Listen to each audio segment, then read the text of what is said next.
सद्गुरु के सानिध्य में, सद्गुरु के सानिध्य में, सद्गुरु के सानिध्य में, समर्पण के संस्कार में आ जाती है जब कोई आत्मा, तो घट जाएगी उसके जीवन में अनुभूतियाँ।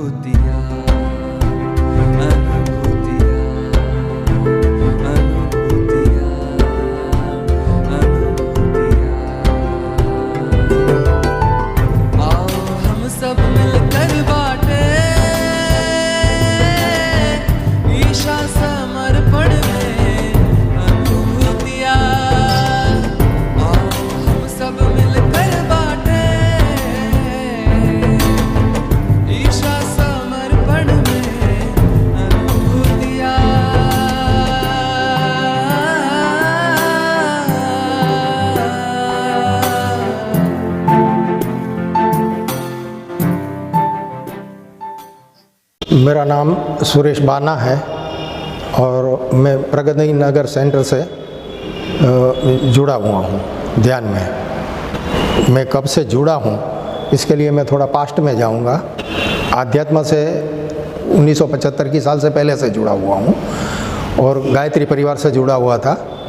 और गायत्री परिवार में हमने बहुत सारा काम किया है, गाँव में घूमे हैं, गुरु कार्य बहुत करा है, अनुष्ठान किए हैं, जप किए हैं, यज्ञ किए हैं। और जब मैं गया था हरिद्वार अश्वमेघ यज्ञ में, तब मैं वहाँ राम शर्मा जी की और गुरु माँ की समाधि पे मैंने प्रार्थना करी थी कि आप कह रहे हैं कि 21वीं सदी में जो महाकाल का अवतरण होने वाला है, तो उस अवतरण के साथ हमें जोड़ना, जिससे हम आध्यात्मिक मार्ग पर और प्रगति कर सकें। और जब ये 2006 की साल आई, उस वक्त ये एक मैंने पोस्टर देखा था ये शिव कृपानंद स्वामी जी का कि कुंडलिनी शक्ति जागृत करते। तो मैंने ऐसा सोचा भाई ऐसे कई बाबा आते हैं और कुंडलिनी शक्ति जागृत का दावा करते हैं। मैंने बोला ऐसे कुंडलिनी शक्ति थोड़ी जागृत हो जाएगी, क्योंकि मैंने गायत्री महाविज्ञान के 3 पार्ट राम शर्मा जी ने लिखे थे, पूरा अध्ययन किया था उसका। और मैंने सोचा कि ऐसे थोड़ी हो जाता है, कुंडलिनी शक्ति जागरूक ऐसे थोड़ी हो जाएगी। लेकिन 2006 में जो मैंने प्रार्थना वहाँ करी थी उस वक्त समाधि के पास, उस वक्त गायत्री परिवार के ही एक सदस्य, और उन्होंने बताया कि भाई यहाँ जयसिंहपुरा के अंदर शिविर रखी हुई है और इस तरह की शिविर है। मेरी उनसे 2-2.5 घंटे तक बहस चली। और मेरे जीवन में मेरे पहले गुरु थे राम शर्मा जी, जिनका प्रभाव मेरे ऊपर बहुत अच्छा है। और दूसरे गुरु बने मेरे ये शिव कृपानंद स्वामी जी, और उन्होंने 2-2.5 घंटे तक बहस की। बोले एक दिन आओ, एक दिन आओ। मैं गया, यहाँ से मेरी वाइफ जो थी वो तो बीमार थी, मैंने उससे बताया, लेकिन वो बहुत ही आध्यात्मिक थी। तो उसने कहा नहीं भाई हमें जाना है। मैंने बोला अच्छा चलो रिक्शा करके चले जाएंगे। गया, पता नहीं उसके अंदर कहाँ से इतनी एनर्जी आ गई कि हम दोनों चल के गए जयसिंहपुरा और वहाँ शिविर अटेंड किया। और वही मैं अपनी पहली अनुभूति ये बताना चाहता हूँ। उस वक्त जब शिविर मैंने अटेंड किया, पहले दिन गया, बहुत अच्छा लगा। दूसरे दिन फिर गए, तीसरे दिन गए, चौथे दिन शक्तिपात होने वाला था। तो हम बैठे और स्वामी जी ने जब शक्तिपात किया, उस वक्त मेरी आंखें बंद थी, हाथ ऐसे थे, और अचानक इतनी तेज बिजली कड़की और एकदम मेरे आसपास अंदर से एकदम प्रकाश हो गया। और मुझे पता नहीं पड़ी कि क्या हुआ। मैंने एकदम आंखें खोली, मैंने बोला बारिश आनी शुरू हो गई क्या, लेकिन कुछ ऐसा वातावरण कुछ था नहीं। और ये आत्म जागरूकता की उन्होंने मुझे पहली अनुभूति ये करवाई है। और मैं वैसे डर भी गया था थोड़ा बहुत और एकदम आंखें खोल दी थी, लेकिन उस वक्त मुझे ऐसा लगा कि तब मुझे पता नहीं था कि आत्म जागृति है, लेकिन मुझे ऐसा लगा कि भाई नहीं, बाद में कि भाई ये आत्म जागृति थी। फिर मैं शिविर पूरा किया, फिर अनुभूति का सेशन आया, लेकिन मैंने उसमें ये अनुभूति किसी को नहीं बताई। और जब मुझे कहा गया तो मैंने कहा कि मैं इतने साल से 30-35 साल से गायत्री परिवार में था, आध्यात्मिक के अंदर मैंने बहुत अनुष्ठान किए, ये करा वो करा, सब कुछ करा, लेकिन मेरे अंदर अभी भी कुछ कमी महसूस मुझे होती थी कि मैं अभी पूरा, मेरे अंदर कुछ कमी है जो पूरी नहीं हो रही है। लेकिन ये शिविर करने के बाद मुझे इतना सुख मिला, इतना संतोष मिला कि मुझे ऐसा लगा कि यहाँ से अब कहीं और जाने की मुझे ज़रूरत नहीं है, बस ये मेरा आखिरी पड़ाव है। और शिव कृपानंद स्वामी से मैं जुड़ गया। उसके बाद ये भगिनी छात्रालय में के अंदर ही ये चल रहा था सेंटर, फिर साधक बढ़ते चले गए तो प्रगति नगर के अंदर एक बाल मंदिर का हॉल खाली था, सेंटर चालू करा और उसका पहला संचालक मुझे बनाया गया और मैं संचालक के रूप में शायद 1 आध साल मैंने काम करा होगा। आज 2007 के ऐसा ही कुछ साल होगा। मैं ध्यान में बैठा हुआ था कि 10 मिनट हुई होंगी ध्यान में बैठे हुए कि अचानक जैसे अंदर से मुझे किसी ने खींच लिया हो ऊपर की तरफ और एकदम से मुझे एकदम पता नहीं कहाँ या ब्रह्मांड में के कहीं वहाँ ले गए और मुझे किसी ने वहाँ ले जाके मेरा हाथ छोड़ दिया ना, तो मैं इधर उधर देखने लगा कि मुझे कौन यहाँ लाया और कौन छोड़ के चला गया। तो मैं इधर उधर देखने लगा, लेकिन इतना शून्यावकाश भरा वातावरण था जिसकी शब्दों में मैं वो नहीं कह नहीं सकता हूँ, शब्दों में वर्णन ही नहीं कर सकता हूँ उस वातावरण का। और बहुत ही बड़े बड़े पत्थर या गोले जो थे आग से लिपटे हुए, जो मेरे आसपास से निकल रहे थे, ऊपर से साइड से, और मुझे यही पता नहीं, मैं ये देख रहा हूँ कि मुझे छोड़ के कौन कहाँ चला गया और ऐसे निकलने लगे मेरे आसपास से। तो मैं एकदम ही चौंक गया और डर गया कि मैं तो यहाँ अकेला हूँ, और डर गया ना, डर के साथ ही मैं अपने ध्यान के अंदर फिर अंदर वापस आ गया और मैं इतना मूड हो गया था कि मुझे यही पता नहीं पड़ी कि क्या हुआ। ये कुछ सेकंडों में हो गया, मुझे यही पता नहीं पड़ी कि क्या हुआ।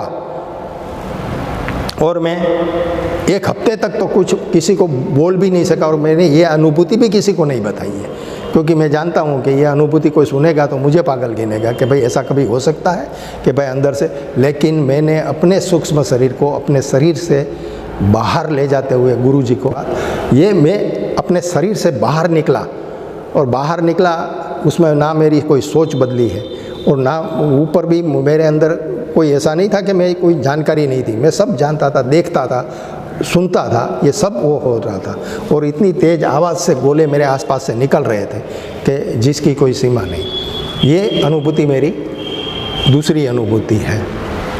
और तीसरी मेरी जो अनुभूति है वो 2015 से मेरे अंदर ही ध्यान में करता हूँ ना, तो मेरे अंदर से ही कुछ आवाज़ आती है, मुझे कुछ प्रेरणा मिलती है कि कुछ करना चाहिए। तो यह गायत्री परिवार से जुड़ा हुआ था, बहुत ही मंत्र लेखन किए हैं, बहुत ही अनुष्ठान मंत्र लेखन भी करे हैं, जाप के भी करे हैं, बहुत करा है। तो मंत्र लेखन का तो मुझे बहुत ही मुहावरा है। तो मैंने सोचा कि मैंने बोला चलो स्वामी जी का मंत्र लेखन करते हैं, 24,000 मंत्र लेखन। मैंने मंत्र लिखना शुरू किया 24,000 मंत्र जब किए, 10 बुकें लिखी, 11 लिखी, 12वीं या 13वीं किताब वो कॉपी में लिख रहा था गुरु मंत्र की।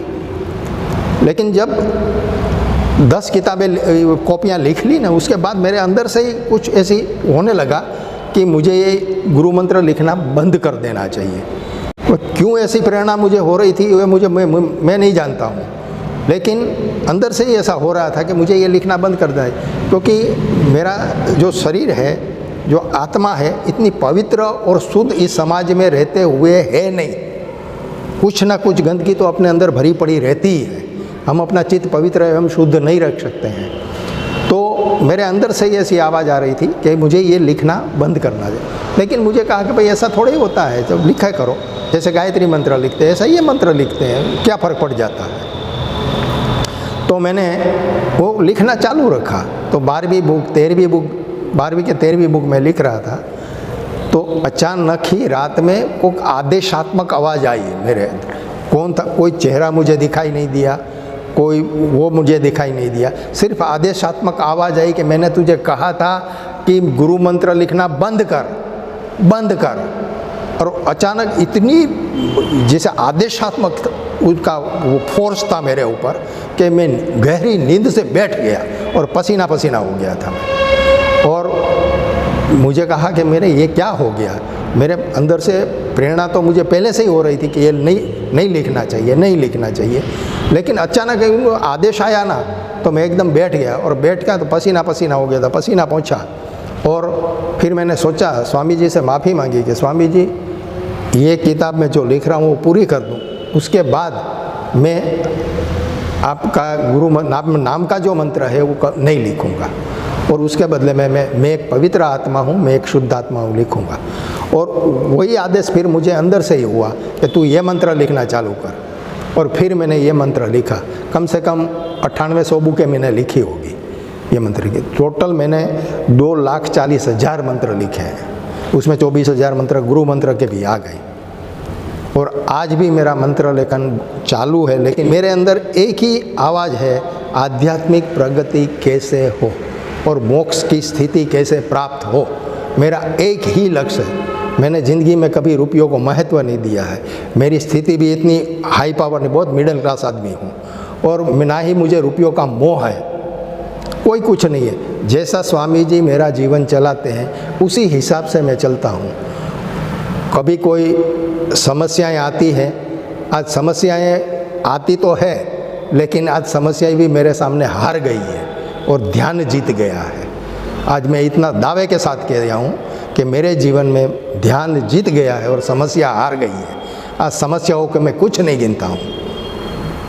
इतना अच्छा मेरा जीवन चल रहा है जिसकी कोई सीमा नहीं। और मुझे ये बात की खुशी है कि मेरा पूरा परिवार, मेरा एक लड़का है वो जम्मू कश्मीर में है, आज 2 साल से वहाँ नौकरी कर रहा है, उसकी भी मुझे चिंता नहीं है, एक शिकन मेरे अंदर नहीं है। जब कोई सुनता अरे जम्मू कश्मीर 2 साल से, तो मैं कहता हूँ स्वामी जी साथ है ना, कुछ नहीं हो सकता। और वो भी ध्यान करता है, मेरी वाइफ भी ध्यान करती है और मैं भी ध्यान करता हूँ। मेरा पूरा परिवार ध्यान से जुड़ा हुआ है और ध्यान ज़िंदगी में आखिरी सांस तक छोड़ नहीं सकते।